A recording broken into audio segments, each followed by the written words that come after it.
Listen, episode 29, 100 Simple Life Truths. We're about to find out if we can learn something about ourselves. If you're paying attention, this gonna sound crazy, right?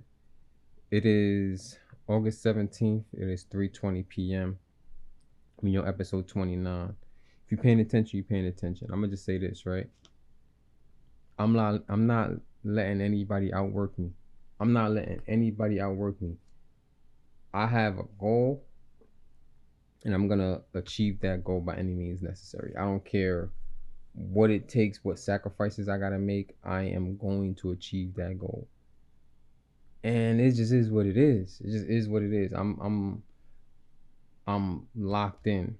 I'm locked in. I'm studying. I got after I record this, I'm about to go study. I'm about to go lock in on my studies because I graduate soon, and I need to lock in. I feel like I need to catch up on some things or just reiterate some things and just drive it into my mind so that it's like becomes second nature in terms of what I'm studying because it's so much to learn and there's always something new dropping in what I'm as y'all know I'm in cybersecurity, so there's always some new something going on with cybersecurity. So I'm about to go study after this, and hopefully I might watch some football tonight if I can figure out how. But whatever. So episode 29, 100 Simple Life Truths. We here. We about to learn something about ourselves. We about to get busy. Quick little opening monologue. This one it's let me see. It's kind of it got some length to it, but I should be able to breeze through it pretty quickly. This be a normal length episode, maybe like 15 minutes, quick little 15 minutes for y'all to chill on. You know what I mean?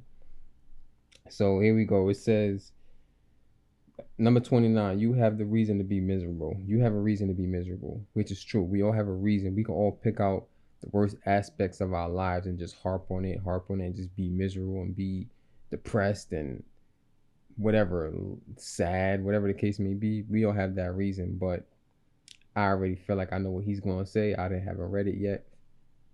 But you also got a reason to be happy, man. So you also got a reason to be happy. You got to we all take out the like somebody said this too in something that I was listening to a while back. He said when you focus 90% on the things that you like and 10% on the things that you dislike, you'll never everything will be perfect. Like you can understand the things that you dislike, but don't focus on it. Don't focus on it. Have tunnel vision onto pure things that bring you pure joy, things that make you happy.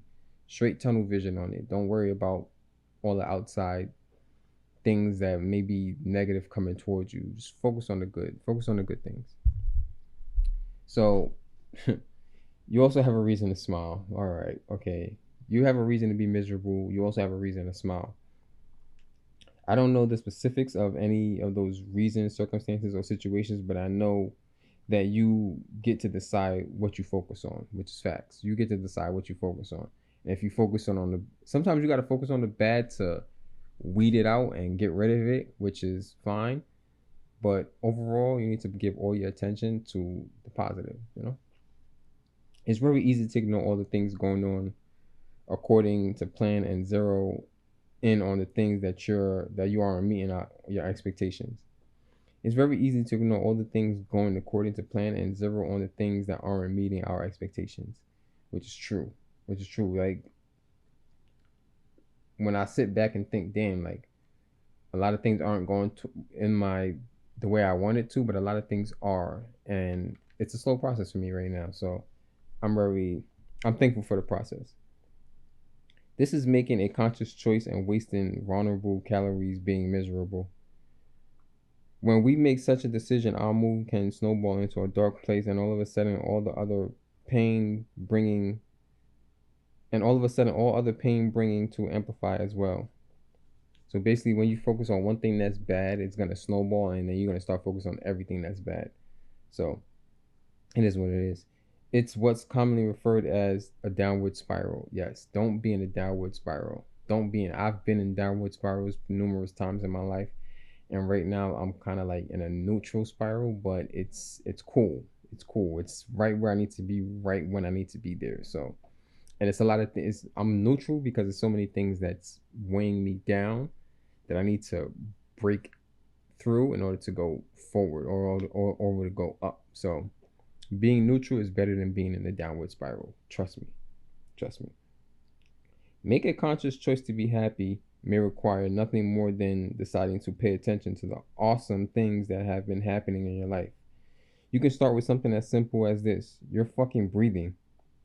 You're fucking breathing, bro. Like, I just said this in the last episode. Like, you're alive. And if you live through it, you can grow through it. So take your pulse, realize that your heart is beating, you're breathing, you can taste the air. Push through, my guy or my girl. Like, just push through, my people. Push through, my people. You're fucking breathing. And somehow the sack of meat you call a body uses each breath to feed your blood, which in turn keeps the things in your body working, including the eyes, brain you need to, your eyes, your brain, and your ears in order to listen to this. You know what I mean? So I agree. You're fucking breathing. I don't know. I like when he curses in this, because I do curse a lot in real life, and it's been interesting not cursing as much as I'm doing these episodes. People who focus on things they're thankful for will generally be happy. This process can begin with a list of everything you're grateful for, and you can start that right now. Seriously, start right now. Seriously, go write in the comments as you listening to this. Write in the comments. Just give me 3 things you're grateful for. Just 3 things. 3. It could be simple things, and I did this exercise before too early. I think I did this in the first episode. Did I do this in the first episode? I don't remember, but I did this in one of the episodes where it's like, yo, write down what you're grateful for, and it could be simple things. I'm grateful that I'm alive. I'm grateful that I have eyesight. I'm grateful for the meal that I had this morning. Simple, very, very simple things. I'm grateful for the shirt that I'm wearing right now. You know what I mean? Simple things. And let that be the snowball. Snowball on the good things, not the bad things. Some of you listening to this may feel miserable and may not even want to try something like gratitude list because you're scared. And I'm be honest with you. Even me talking and listening to this, my gratitude list is very interesting, because I don't think it will be as big right now, because like I said, I'm going through some things, and it's hard for me, myself, to not harp on the negative things. But they're not necessarily negative things, because I can make them negative or positive. Just take them as they are. It is what it is. After feeling a certain pain for an extended period of time, we may fool ourselves into believing that this pain is a part of who we are, and that foolish belief can prevent us from taking steps to remedy the pain. Yeah, listen, it's cool to feel what you feel in the moment, and for maybe, I don't even want to say a couple of days after, but when you're going through things, and I'm not saying never have feelings towards things going on or never be sad, but don't let it spiral into more and more and more and more. Don't trick yourself into believing that you're supposed to be a sad person, or you're supposed to be a negative person. You're not. You're absolutely not. So, boss up. Get ready. Get busy. I can promise you 11 times out of 10 that the only change and growth you can come from breaking a cycle and putting yourself in a new position, which is generally uncomfortable. Agreed. And I'll say it again. There's no growth in your comfort zone, and there's no comfort in your growth zone. So 10 times out of 11 times, the only way you're going to grow is being just a little bit uncomfortable, or maybe a lot uncomfortable. But you have to take that uncomfortability and grow with it. Trust me. It's getting repetitive. It's getting repetitive. If y'all not understanding by now, I don't know, but stay with me. Trust me. It's a process. We're all going through the process together. You're not alone. I know you might be feeling sad right now, or you might be extremely happy. This is more reason for you to understand that, yeah, you deserve to be happy. Keep being happy. And for the ones that's sad, you also deserve to be happy. So, bro, think about the good things. Write it down. All you need is 1 or 2 good things that you need to focus on. Focus on the good. Trust me. When we were just a baby crawling, that was discomfort. When you learn to walk, run, ride a bike, read, write, there's always discomfort. You feel judged. And I said that, and I think maybe sometime I said that recently. you feel judged. And once you realize like, no, nobody can judge you, when you feel like all eyes are you when you're making mistakes, it's part of the growth. It's part of the things, and nobody can judge you but yourself. I'm trying to remember what episode I said that in. I'm trying to remember because it was a very prominent piece. Oh yeah, it was 27.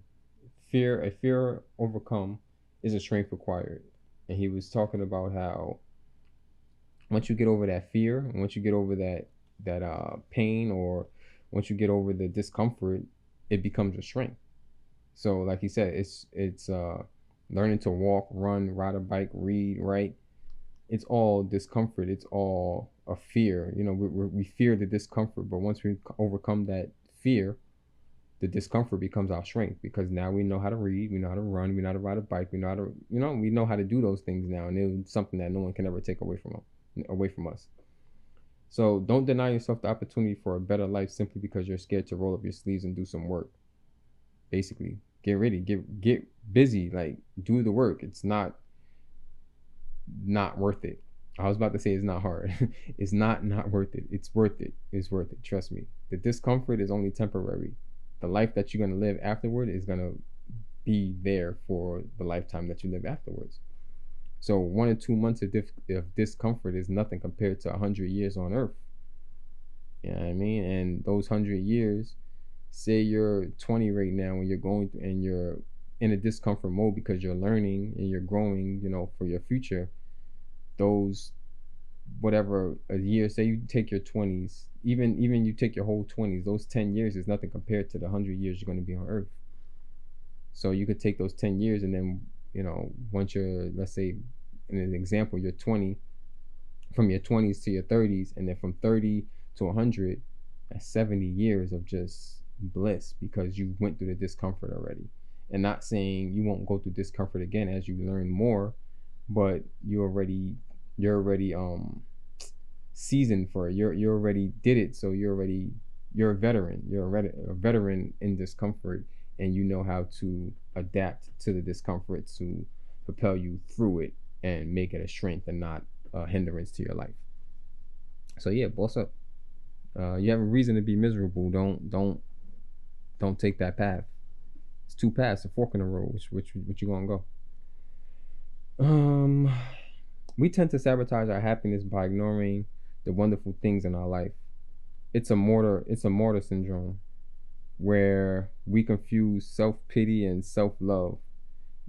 Nothing worthwhile comes from feeling sorry for yourself. That self-pity only isolates you from the beauty and catalyst of happiness around you. Agreed. We all have reasons to be sad, but having self-pity and it just doesn't amount to anything. It doesn't amount to anything. And I say that in terms of, like, I understand it in terms of, yeah, like you're gonna have your times, but don't harp on it. Don't let it become you. Feel sad, yeah, of course. You can't have happiness without sadness. So yeah, feel sad, but don't let it become you. The light comes from within. The sadness tries to come within. Don't let it come in. You can let it come in, show it around, but then kick it out after a while. Let the light stay. When I feel miserable, I look for creative arts and images that leave me in awe and inspire me to create. I agree with this. I love art. And it's something that I actually, a lot of people don't know about me.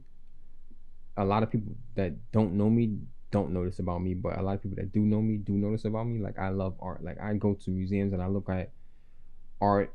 Like, every country, every city that I've been to, I try to go to a museum just because I just love art. And I even take, like, virtual tours. I take virtual tours, like, at the Met all the time because they have it. The Met has it, and, like, all the Smithsonians have, like, virtual tours. So if you can't physically go to, like, Washington to go to all the Smithsonians, or you can't go to New York to go to the Met, you have access to the internet. So you can go on Smithsonian.org or the Met.org, and you can take their virtual tours. That's just a random tidbit. But me, I love art. I love art. Like, I would say maybe I would say, I was trying to put a number to it, but there's no real number to it. I just love art. I love the process of art, and it's not just about like painting and stuff like that. This is what my podcast was before. It was highlighting artists and not just people that paint or and stuff like that. Like when you think of art, you think about paintings and stuff like that. But art is could be dancers, it can be people that create music, people that write. Even writers are artists because they're creating the words that they're writing on those pages create images in people's head, which then becomes art. If that makes sense. Even movies is a form of art. So yeah, all forms of art, all forms of creativity, I just love. And I'm not necessarily a super creative person myself, but I have my creative. I used to paint, right? So I have my creative moments. I'm looking at a couple of my paintings now that are on the wall, but I have my creative moments, and I agree with what he said. I kind of felt like I digressed a little bit. Um, yeah, when I feel miserable, I look for creative art and images that leave me in awe and inspire me to create. Which I like that. I like that. When you feel sad, you look for something to change your mood. And it may not be art, it may be food, it may be music, it may be TV, it may be reading a book. Find your outlet to when you feel miserable, something that can change your mood, something that can not necessarily distract you from what you're feeling, but it can like change your mood and focus on that because that's the positive. You want to focus more on the positive than the negative. And not saying don't deal with the things that make you sad, but deal with them in a more happy way. Sometimes we definitely got to take some time to reevaluate the situation because you don't want to act off an impulse. You also want to give things time to marinate, and you'll realize that it's not as bad as you think it is. So yeah, sometimes I put on music, put on headphones, and dance it off. See, sometimes we just gotta dance. Like me, I can't dance for anything. I feel like I can sing. Sometimes I feel like I can sing, and I do listen to music, but I'm a creature of habit. I listen to the same songs like over and over and over and over and over, but they make me happy and they take my mind off of things. So, and they also some of the songs that I listen to, they bring me to a time in my life to where those songs were released. I was in a happier state. You know what I'm saying? I was in a certain state when those songs were released, and it's crazy because some of the songs that I listen to, like lyrically, are sad, but when I first heard the song, I was happy, and I'm more listening to the song sonically, not lyrically. So I can listen to a sad song and it will make me happy because it will remind me of a time where I was happy, but listening to a sad song, but the song didn't affect me because I was so happy that I took the positive out of the song and just amplified that. Boy, oh boy, it gets deep. It gets deep. It gets deep. Other times I put a face into the sun, close my eyes, and take a deep breath and tell myself, suck it up. Let's keep moving. Then I get back to work, which is true. Sometimes you got to take that step back, go outside, realize, like, yo, I'm on earth. I'm alive. I got so much to accomplish, so much.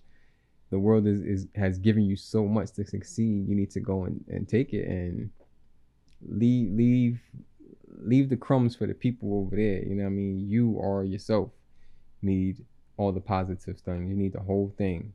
You need the whole thing. Go take it, amplify it, and keep pushing, man. Those little I guess we could call them digressions of like sadness or whatever the case may be. It doesn't really amount to anything. So get it. Trust me. You got work to do. Get back to it. You know what I mean? That sadness is just a little break. You know what I mean? You get your little 15-minute break, eat your lunch, eat your food, and then you go back and you continue working. So the last part he says here is there are plenty of reasons to be miserable and plenty of reasons to be happy. Decide what you want in your life and realize the responsibility on how you feel lies solely with you, which is correct. You can't bank on anybody taking into account how you feel or what you're feeling. You have to control how you're feeling and what you're feeling. And if you feel yourself falling into a negative loop, a doom loop, a downward spiral, get yourself up out of there. Find something to distract you from it, and don't let that downward spiral, the negativity, become you. Let the positive things in every situation shine through. All the positive situations need to shine through. You know, let them shine through. And it may be hard. It might be a small hole, right? It may be a small hole, but over time you start chipping at the hole, and more light comes through, and then you get the confidence to chip more through the hole, and then soon the whole wall is down, and it's just light just shining straight through. Light just shining straight through, and you know, it is what it is. It is what it is. I like this episode. This episode was pretty chill. It was a back to back. I literally recorded 28 and 29 back to back. 28 is actually rendering right now, so I'm gonna upload that literally soon, like literally almost right now. And then 29 I'm gonna upload maybe around, like, I gotta edit it, render it, all of that stuff. I gotta, you know, add the things that I gotta add, and then we'll be right back on track. So I doubled up. Well, technically I tripled up today. I tripled up. So I gotta figure out how many more days we got left in the year, because I only have 71 more episodes left, and I know we have way more than 71 days. And I ain't really trying to take no days off, to be honest. I'm not trying to take no days off. I'm not letting nobody outwork me. Nobody's gonna outwork me. I want to start producing at a higher level. I want to start dropping things at a higher level, and then when I hit my stride, I hit my stride. And that's all you need is one. Trust me, all you need is one. And I've been listening to a bunch of things. Some things resonate with me, some things that don't. But you know, I take the knowledge, I take what I need from it, and spit out the rest. Which is kind of what this episode is too. Like, take out the positive in every situation and spit out the negative, basically. So yeah, episode 29. Episode 29, we here. I'm gonna let y'all go though. I said I was gonna do 15 minutes. I'm on 22. So we out. Holla at me.